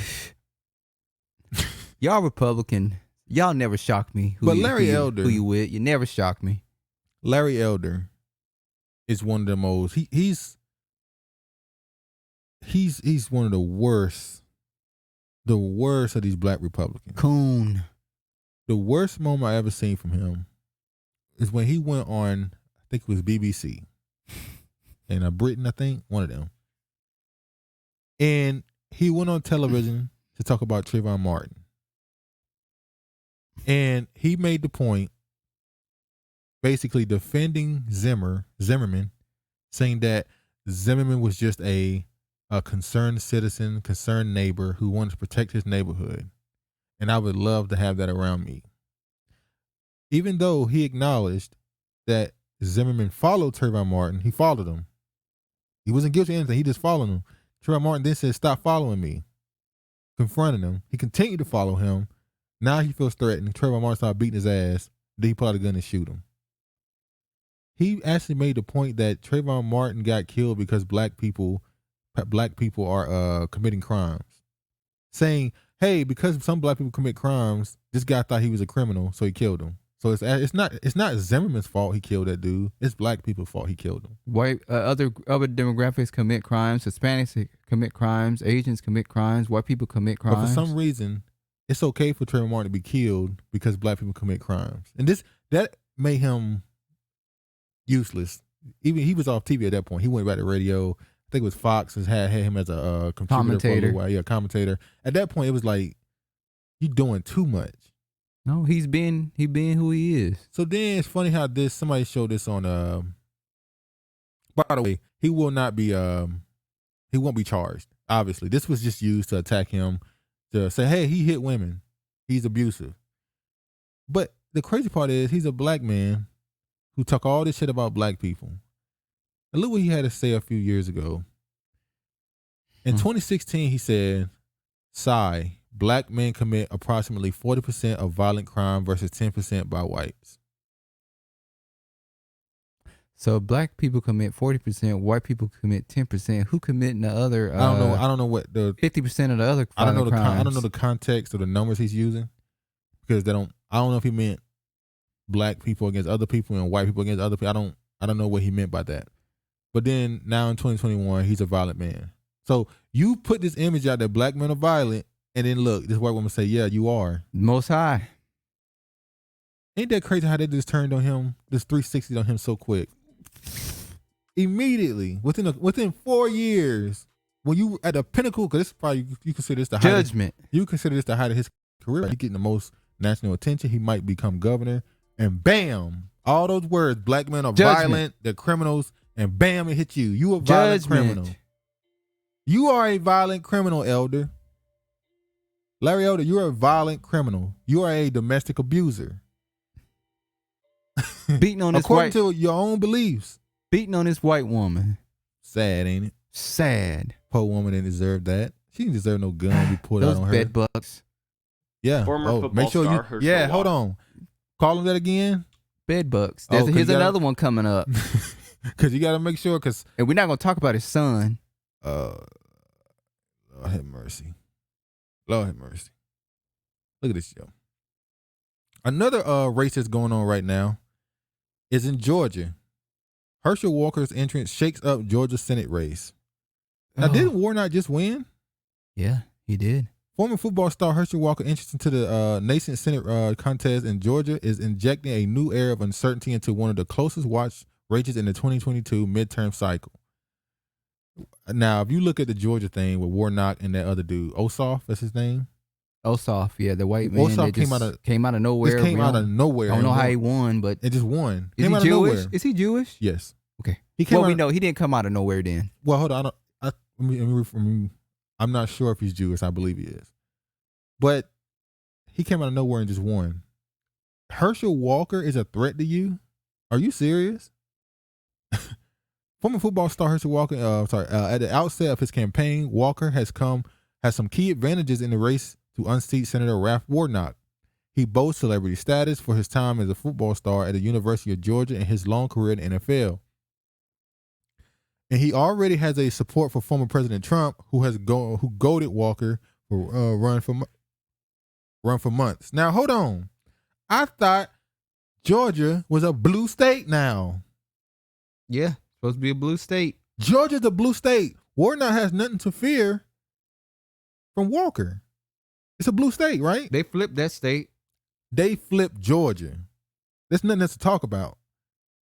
Why are they fearing a Republican run? You just flipped Georgia.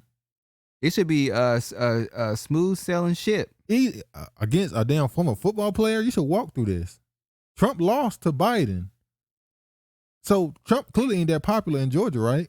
If he lost to Biden, even if it was a close race, he lost. This is a red state. Yeah, Ossoff was raised. What's that? Ossoff was raised Jewish. His ancestors fled someplace in the 20th century. He noted in an interview that he grew up among the Holocaust survivors, and understanding the history instilled him a conviction to fight for marginalized people. Okay, so yeah, he's Jewish. So now I'm still wondering why they worried about Herschel Walker, who, by the way, is a what? Bed. Oh, he a bed butt. He got a son. No, we're not gonna talk about his son. We're gonna talk about Herschel Walker, because Herschel Walker is the one whose ass we on right now. All right. He's being upfront about some of his problems. Chuck Clay, a former Georgia State Senator and GOP chairman, I certainly don't think it's a disqualifier for him, but there are some legitimate questions. Also campaign fodder. in the primary and the general. So,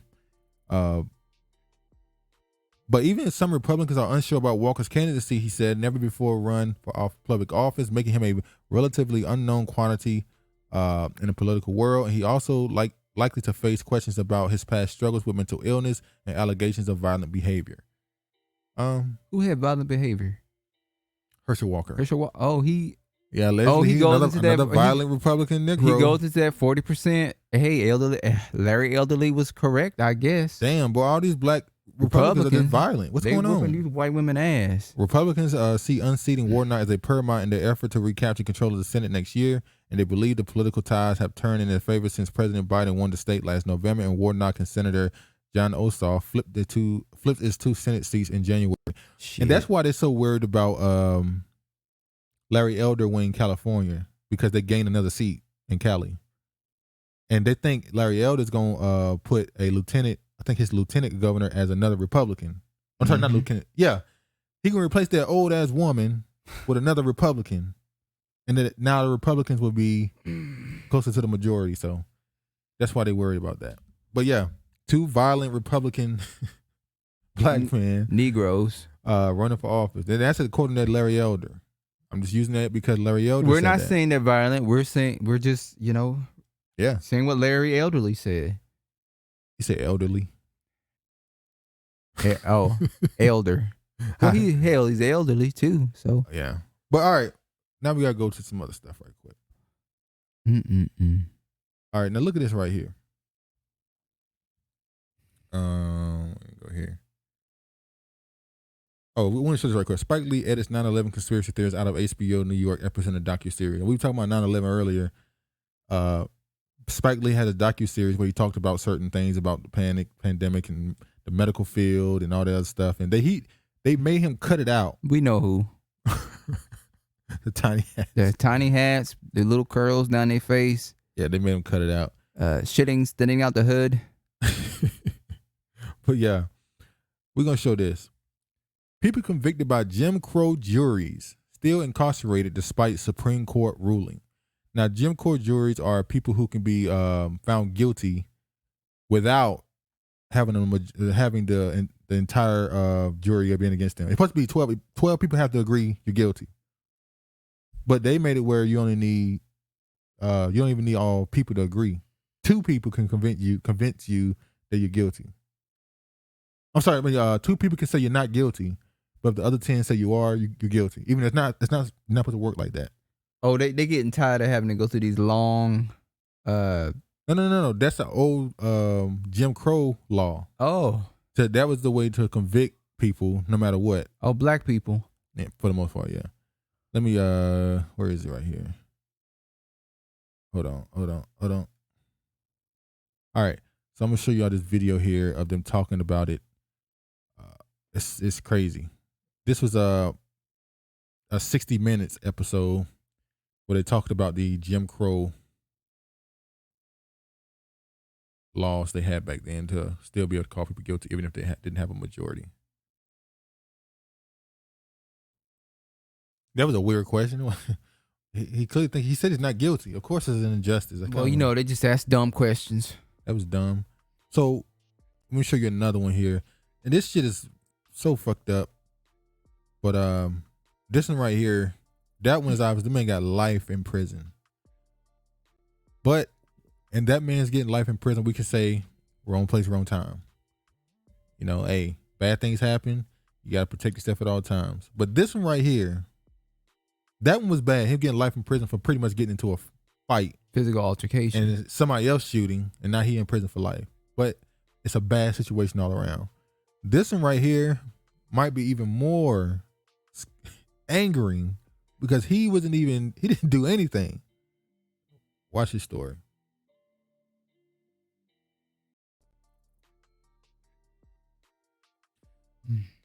What'd they do to us? He lied because he didn't want to tell his parents. So is this person in jail? No.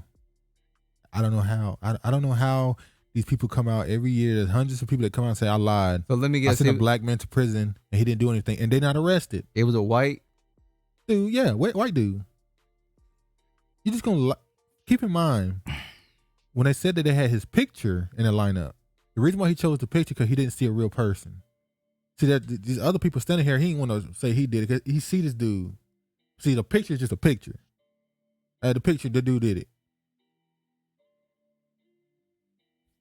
Sent him to prison for 22 years because he didn't want to tell his parents he bought drugs. See, he a better person than me. Because it's shit over for me anyway. I've been in prison 22 years. It's over. I was 20 when I got arrested. I'm 42. It's over. I'm going to find him. Ain't nothing else to talk about. I'm going to find him. I'm going back. I'm sorry. You took 22 years from me. And then that's on top of the damn jury being non-unanimous. He got fucked twice. Not once, twice. Shit's sad. Good Lord. Took him away from his kids. Kids probably had resentment towards him because he wasn't in their life. And he's like, I didn't. There's nothing. He can't do nothing. Can't say nothing. It's just, it is what it is. There's nothing else he could do. Yeah. Let me show y'all this. Reading a little bit. It said here, split jury convictions were allowed in Louisiana due to state law dating back to Jim Crow era. In 2018, a coalition of civil rights activists and formerly incarcerated people launched a ballot initiative to ban split jury convictions in Louisiana and require a unanimous jury vote. The initiative became Amendment 2, which passed overwhelmingly with Louisiana voters. 2 years later, the U.S. Supreme Court followed suit, ruling that the landmark Ramos versus Louisiana decision that the practice was unconstitutional. Finally, to 2018, Jamela Johnson, an attorney with a Promise to Justice initiative, a Louisiana-based criminal justice reform organizer, called the ruling powerful. There are people in the room who have worked on this issue for 20 years. 20 years they worked on this. There were people in the room that have been convicted of non-unanimous jury verdicts. There were people who everything was riding for them on the decision of the Supreme Court justices were going to relay. Justice Johnson said, and to have Supreme Court Justice Gorsuch announced that this was a Jim Crow law in a way that he announced it. A pretty conservative justice, Laurie said. That would make you it just burns you. Like I said, the first dude, he was just in a bad situation. Got into a fight. It led to a shooting. Just bad situation. But the other dude, he literally didn't do anything. Well, the other one, he didn't really do anything either. I'm saying though, he was in a bad situation. Yeah, this dude wasn't in a bad situation. Yeah. He was just minding his business. He was just randomly chosen. Like, him. Today it's you today. Today it's just you. Crazy boy. By the way, since we're talking about injustices, look at this right here. Race in the ranks, investigating racial bias in the U.S. military. More than 70 years after armed services were integrated, it is still a fact of life that the U.S. military, that African Americans are more likely to be disciplined and less likely to be promoted than whites. As was first reported earlier this year, even the most successful black officers routinely feel the sting of racial bias, while large segments of the ranks and file believe the system is stacked against them. The military has made attempts to deal with the inequality before, but this time it's happening under the eye of Lloyd Austin, this country's first African-American Secretary of Defense, a former soldier who experienced discrimination firsthand. So even in the military, when you fighting for them in their wars, you're still not good enough. You're still not good enough. Crazy, man. Unfortunate. Let's show you this right here. Another horrifying story. We shouldn't even be going through these, but whatever. Trooper hits black motorist 18 times with a flashlight, calling it pain compliance. Lord. Just making shit up on the fly, huh? Pain compliance. That's yeah. Graphic body camera video kept secret for more than 2 years shows a Louisiana State Police trooper pummeling a black motorist 18 times with a flashlight. An attack the trooper defended as pain compliance. I'm not resisting. Aaron Larry Bowman told can be heard screaming between blows on the footage obtained by the Associated Press. The May 2019 beating following a traffic stop left him with a broken jaw, 3 broken ribs, a broken wrist, and a gash in his head, and required 6 staples to close. Bowman's encounter near his Monroe home came less than 3 weeks after a trooper from the same embattled agency punched, stunned, and dragged another black man, Ronald Green. We talked about him. Ronald Green was the dude who was on camera. I think he took them on like a slight high-speed chase, but he got out of the car and apologized profusely. And they killed him. And they just beat him, tased him, and then he ended up dying, limped over on the car. And it's like, y'all just beat this man to death. And that took us back to the other story with the 3 teenagers in Chicago. Was it Chicago? I think it was in New York. New York. I don't know, but the 3 teenagers. No, it wasn't in either. It was another place. Well, 3 teenagers took the cops on a high-speed chase. They were underage, under 18. The cops got them out and started beating them. It was in Rhode Island. Yeah, Rhode Island. And started, what's the word? Start with a P. Providence. Yeah, Providence, Rhode Island. And they started beating on these teenagers because it took them. I get it, but no, I don't get it. No, I get the anger towards them, the danger they put people in. But why are you beating on these people? What is wrong with you? They're in cuffs. Chill out. Like, what are you doing? Spitting on them, spitting at them, and everything. But yeah, and they were Hispanic. Yeah, the cops. Yeah, that brown and black and brown. Gone. Before he died in police custody at a rural roadside in northeast Louisiana, video of Green's deaths similarly retained under wraps before AP obtained and published it earlier this year. Federal prosecutors are examining both cases and widening investigations to police brutality and potential cover-ups involving both troopers and state police brass. By the way, they came out with reports that there's gangs in the police force. We talked about that. There's literal gangs and cliques in the police force. Yeah. Let's see how the incident unfolded. On the night Bowman was pulled over for the traffic violation, Bowman came upon the scene after deputies had forcibly removed Bowman from his vehicle and taken him to the ground. The trooper later told investigators he was in the area and was trying to get involved. What? Was in the area and was trying to get involved. Wielding the 18-inch aluminum flashlight reinforced with a pointed end to shatter car glass, Bowman jumped out of his Brown jumped out of his state police vehicle and began bashing Bowman on his head and body within 2 seconds of initial contact, unleashing 18 strikes in 24 seconds. Detectives wrote in the investigative report. "Give me your fucking hands," the trooper shouted. "I ain't messing with you." Bowman tried to explain several times that he was a dialysis patient, had done nothing wrong, and wasn't resisting, saying, "I'm not fighting you, you're fighting me." Brown responded with, "Shut the F up, and you ain't listening."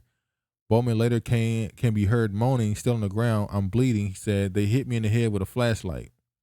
Brown 31 later said Bowman had struck a deputy and that the blows were pain compliance intended to get Bowman into handcuffs.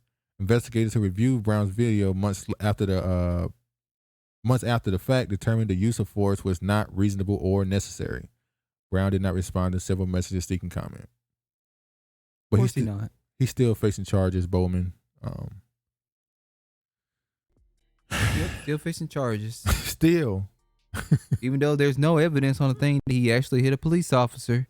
Nah, it ain't. But you know. Just some bullshit. It's fucked up, man. But that is America. That's how they do you. That's how they do you. Speaking of America, standing up for your country and loving your country. Mm-hmm. Let's talk a little bit about Sha'carri Richardson. They chose a horrible picture of her. This is Black Sports Online. His titles be crazy. He be having some amazing titles. Sha'carri Richardson likes tweets saying Jamaicans got to work barefoot to their coconuts. Walk barefoot. Wait. Sha'carri Richardson likes tweets saying Jamaicans got to work barefoot to their coconut stand to make a living. I think he meant to say walk barefoot. But here's a tweet right here. Not y'all Jamaicans still talking shit when y'all got to walk barefoot to your coconut stand every morning, every day for a living. Lord. Come on. Cody. Come on, man. That's one thing. Then she got on Twitter and she had this what's his name? She got a what? What's the name of that movie Will Smith as a superhero? Hancock. Hancock.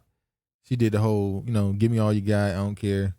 And somebody said, look at their face. So this is the thing where she was walking behind Sha'carri and she was laughing.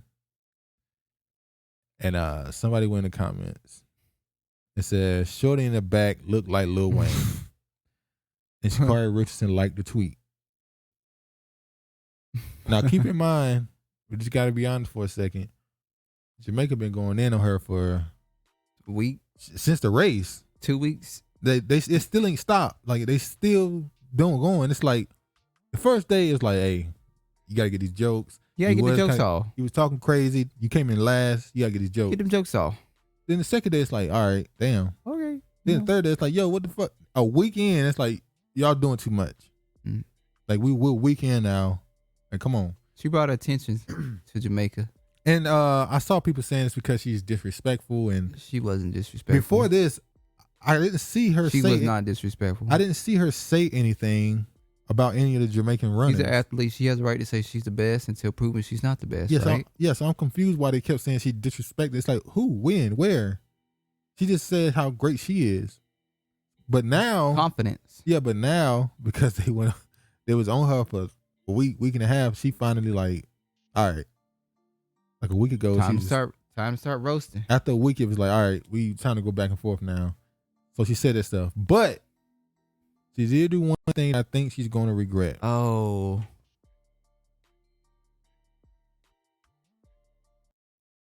Olympian, what's it? Allison Felix. Allison Felix. We should give Sha'carri Richardson the support she needs. Oh. Now, the interview, you watched the interview she did. She said these comments after being asked about her. And she was like, she came to her with a little bit of grace. Like, hey, give her time, let her grow and all that stuff. Sha'carri Richardson then responded with encouraging words on TV shows as just as real as well, nothing at all. Well, is she saying that She's saying you ain't never called me or reached out to me, but you go on TV and fake talk now. press on TV to try to make yourself look good. That's Allison Felix. You can't. She has no haters. She has nobody. You can't say that because she don't have a bad she doesn't have a bad reputation. But at the same time, I understand where Sha'carri Richardson is coming from. She's saying you're going on TV, expressing all the support, but you, being an Olympian, have not reached out and said any support to me. Sha'carri Richardson is not an Olympian. True, but at the same time, I'm sure if she wanted to get a hold of her, she could give her some encouraging words herself. Look, man, choose your battles. Yeah, I always see people choose your Sha'carri battle. Richardson, we know. Listen, man, let's stop beating around the bush. We know who Sha'carri Richardson is. She's a pot smoking, hair colored chick from. I don't know. I ain't gonna say she's from the hood, but she's colorful personality. We know who she is. Let's not play these games. We know who she is. How do you smoke weed right before they get tested? You're about to go to the Olympics. We know who she is already after that. We know who she is. She's stressed out, dude. Yeah, all right. You can play that game, all right. She's stressed out. But come on, man. We know who she is. Need a little pick-me-up. You can't just be... Look, the Jamaican thing, all right. They was going in on you. You felt like you needed to respond. You didn't even respond. You liked some tweets. I know before you was famous, you probably would send all kind of stuff, but because you're famous, you can't tweet certain stuff, so you think, I'm just going to like a comment. You can't do that. You're public now. And this goes back to the idea that some people are pushed into the limelight too quick. Just what, was that 2 years ago? Yeah. She was in high school. 3 years ago, she was in high school. She burst into the scene. And then next thing you know, she runs this incredible number. She's all of a sudden overnight, she's just the most famous track and field athlete in America. Then is the Olympics come and she's banned from the Olympics. She's the most famous in the world. Like, it's like overnight. And I don't think she knows how to deal with social media, dealing with millions of people. And that's why I know this may not coordinate, but that's why the 90s artists, they say we had artist development. Yeah. We had charm school. They put us through training, how to deal with media, how to deal with people. They still have before it now. they released. No, listen. They had it. There were times back then where a person would pop up in a song, disappear for a year, year and a half, and then come back. They had training, media training. They went through all the stuff on how to deal with interviews. Development. Now, you get popular on the internet, not on television. But the thing is, wait. So remember, you would see an artist back in 2009, 10 that'll come out, disappear for a year, go get the teeth fixed, plastic surgery, then come back. That can't happen now because of social media. Exactly. Because these people are getting famous based off of what they're saying and their personalities. Yeah. So there's no reason to have artist development that's because not what it is. their fans like them for who they are. That's not what it is. They get popular off a song or a trending moment. No. Listen, just wait. They get popular off a song or a trending moment. Now they're pushing to the limelight. There's a difference between your personality when you got 500 people, 1,000 people following your Instagram or Twitter or your versus a million. That's not true. That's the same thing. Cardi B is popular based off her personality. No, Cardi B is popular off her personality because she was on Love and Hip Hop. You don't know Cardi B before. You don't know Cardi B before she was on Love and Hip Hop. Wasn't she on Instagram? Who? I don't know. We know her. No, we know her for Love and Hip Hop. But still, she had followers before Love and Hip Hop. That's why they put her on there. Me? She was not, I'm listening to you. She was not as famous. She would not become Cardi B until she got on Love and Hip Hop. I'm not talking about her personality. I'm talking about her fame. Yeah, that's true. So by the time she get on Love and Hip Hop, now she's this character. That's the training right there. You're your character on Love and Hip Hop. So that's what I'm saying. You don't. So she went through media training. Her personality is just the media training was not necessary because she just a outlandish person. Right. She don't need no development because people like her for who she is. Everybody's not that. Is my point. But some people are that. We're not talking about people who are. We're talking about people who didn't get a chance to get it and they needed it. They needed media training. They didn't get it. Why are we talking about the people who don't need it? Well, no, I'm just simply pointing out the fact that not everybody needs that. Most do. That's my point. Development because based on where we live, media, a lot of people get famous off of social media and their fans like them for who they are. So you don't need to put them. Rappers? Not particular rappers, dude. I'm talking about. Okay, I think you're having a totally different conversation from me. I'm talking about people who are entertainers, not just people who are internet celebrities. Of course, an internet celebrity don't need no damn media training person. They consider them entertainers. They're on media. Too. They just talk to people and be funny or something. Some people who are forced to go do interviews on television. People are forced to tweet a certain way because those news outlets are watching them. Like, for instance, Drewski. Ain't too many outlets watching Drewski for what he's saying. Queen's Flip. Ain't too many outlets watching him to see what he's saying. He can say what he want to say because he's a media personality. He's a social media personality. Sha'carri Richardson is not a social media personality. She's a track and field star. She can't just do that type of stuff. Her sponsorships rely on her public persona. Yes, we understand that. So I don't know where you're going and talk about some people don't need it. No, everybody who's famous, as in athlete, entertainer, you need media training, 100%. I agree with that. I'm just pointing out to people who don't necessarily need media training. So you're talking about people who aren't, who are we talking about then? I was just pointing out that sector of people, dude. That's all I was doing. And you just always got to take it far and beyond. But I don't know. I just always try to point out two different sides. But we were speaking about entertainers. But you also have to, they're entertainers too. All right. Are they not entertainers? They're social media personalities. They are considered celebrity entertainers now. All right. So Queen's Flip need a PR person. I'm sure if he got a little bit bigger than what he is. So he need to be more famous. But he's famous. Let's just move on. We ain't gonna get nowhere. I don't know where you were going with this. That's why it's like I'm just showing two different sides of the entertainment industry, dude. Where nowadays you have the social media who don't really need that artist development because that's what they're known for, but versus your entertainer, versus your athletes, your actors and stuff. That's all I was doing. Make a comparison of who needs it and who don't need it. That's all I was doing. All right, you started with you said the people in the 90s needed it. That's because they were artists. I know. That's why I thought we were talking about but artists. But back then, you didn't have people getting popular off of social media because there was no social media. Yeah, I know. Back then. But I thought we were just talking about the entertainers. That's why they are entertainers, though. Who? Social media Celebrities are This is entertainers. a circular argument. All right. All right. What else are we going to talk about right here? I think we talked about everything so far, right?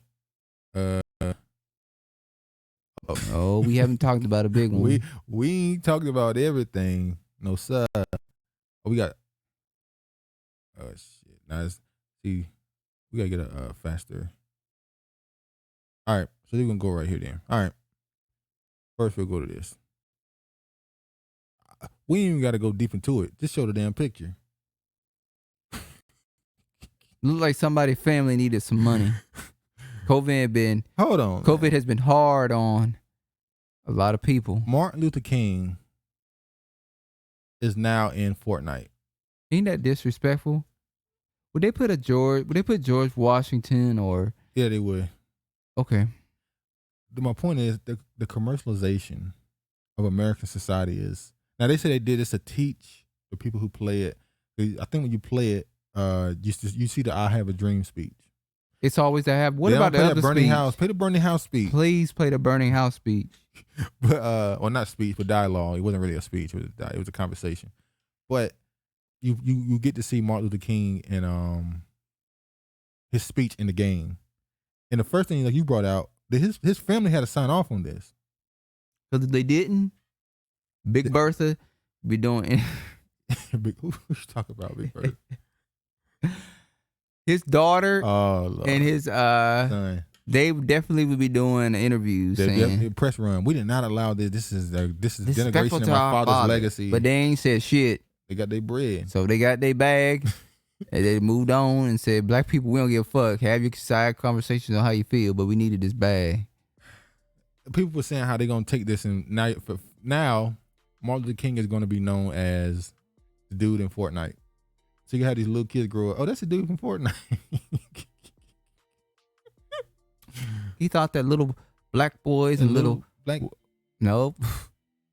That's not how the speech go. Holding hands. You got your wish, Dr. King. A lot of hand holding. A lot of hand holding. Not amongst black people. You got your wish. Hold on. I gotta find this next one. Wait. There's one more, wouldn't it? I should take that back. I shouldn't say among black people. Black people still hold hands with black people. It's just propaganda in the news that make it seem like we're not holding hands. Yeah, you be pushing that narrative. All right. I don't be pushing no narrative. Yeah, don't try to slide that shit in and move on to ATL 2. You be pushing that narrative. I don't push shit. All right, so now y'all, ATL 2 coming out. Let's see a little bit of a trailer and see what you think. This is like a promo for a TV show, not let alone a trailer yet. For a movie. We don't know if it's a TV show yet. Okay. I'm pretty sure it's a movie. It says ATL 2. Looks like a trailer. It looks like a promo for a TV show. Yeah. So normally a movie trailer has different scenes and shots from the actual movie. Well, maybe they don't want to give it away yet. Okay. That's how we doing promos for movies. Is that now. A promo to make the movie, or is that a promo for the movie about to come out? He ain't asking for fundraising for the movie, is he? No, no. I'm saying is that sick of sale. TLC ever released them albums? You know damn well they released them albums. Corey said, I need the money with my sick of sale.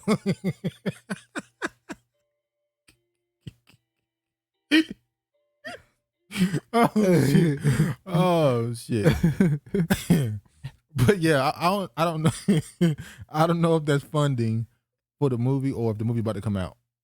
Because we seen that shit with Jamie Foxx. It's a teaser. Jamie Foxx went out for two weeks promoting that Mike Tyson movie, and it was not in production. He was just speaking it into existence to get the fans wanting it, so that they'll pay to get it made. Definitely want to see that movie. What? Him playing Mike Tyson. But he was supposed to do that. He would do an absolutely fantastic job in it. It was 6 years ago. It don't matter. We he still told see us it. The movie was on the way, and he was no, it wasn't. He was selling the movie. You want to see it, don't you? Hell yeah. Okay then. My point is, a lot of Martin Gina them did it. Remember they tried to say Martin's coming back. That ain't no damn puppy. They was trying to sell it to the public. Do you want Martin to come back? and the probably wasn't a good level of hype around it. People were like, remember Gina left her damn husband. She, Damn, the woman, let it go, Tisha, dude. The Let it woman go. left her husband to try to get back. Anyway, let it go, dude. But yeah, you excited about Atlanta too? Are you interested in Atlanta too? Let me say it like that. Would you watch it if it come out? I'll watch it. Cause I saw a lot of people saying the only reason why they're gonna watch it because of Lauryn Hill, and it's like, I mean, I said Lauren London. Lauren London, and it's like if Lauryn Hill was in the movie, it probably would probably be better. But Lauren London, when did she become this must-see actor? And I'm not bashing it. It's just people were saying they only gonna watch the movie for her. And it's like, so wait, because she dated a dude who gets killed, it's okay. Now we gotta support her to the highest level. She's the most talented. You know, you can't talk about. Yeah, she's turned to a goddess. You're not allowed to talk about Lauren London. Like, what the hell? I'm not saying she's a terrible actor, but like, is she really must-see TV? Like, people making it out to be, or what movies has she done that made her acting? What one movie she did that made her acting so fantastic? She's literally known for ATL. You literally look at Lauren London as eye candy in a movie, right? Yeah, pretty much. Okay, that's why they saying they want to see it. The men, hell, probably the women too. It was men and women that like, I'm gonna support this for Lauren London. It's like they like to see eye candy too.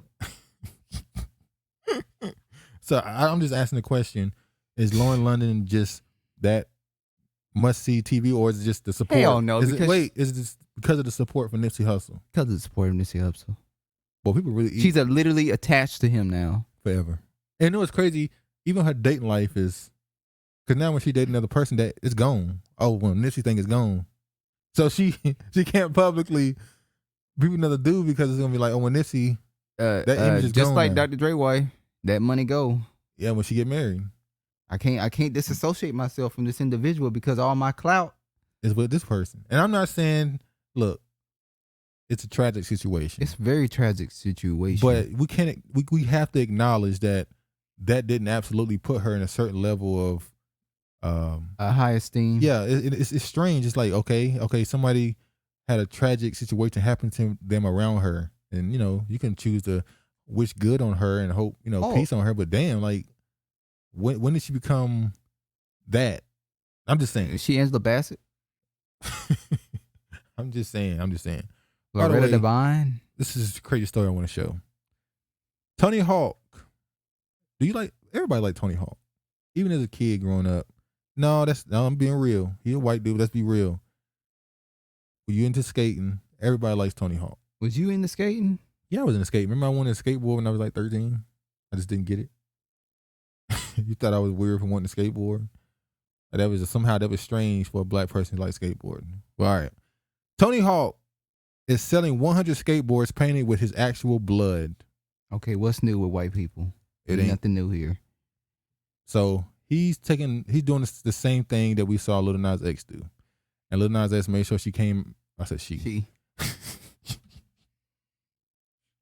Lil Nas X made sure that he made a point on this saying, why y'all not giving him backlash? And it's like, because we don't care.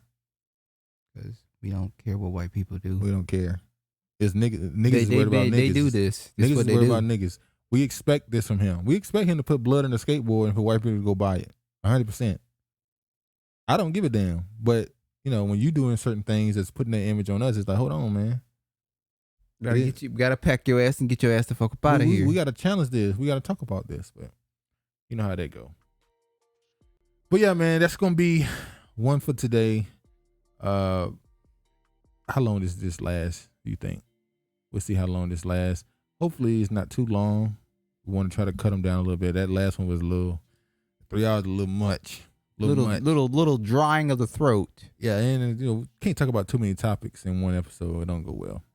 But yeah, man, thank you for watching the video. Hopefully you enjoyed the episode. Be sure to like, comment, and subscribe if you do. Be safe out there. You got any final words you want to give? No. Nothing? You already talked out, ain't you? I'm talked out. You've been talked out for the last 10, 15 minutes. Yeah, nigga, you like to drag on. But all right, man, y'all be safe.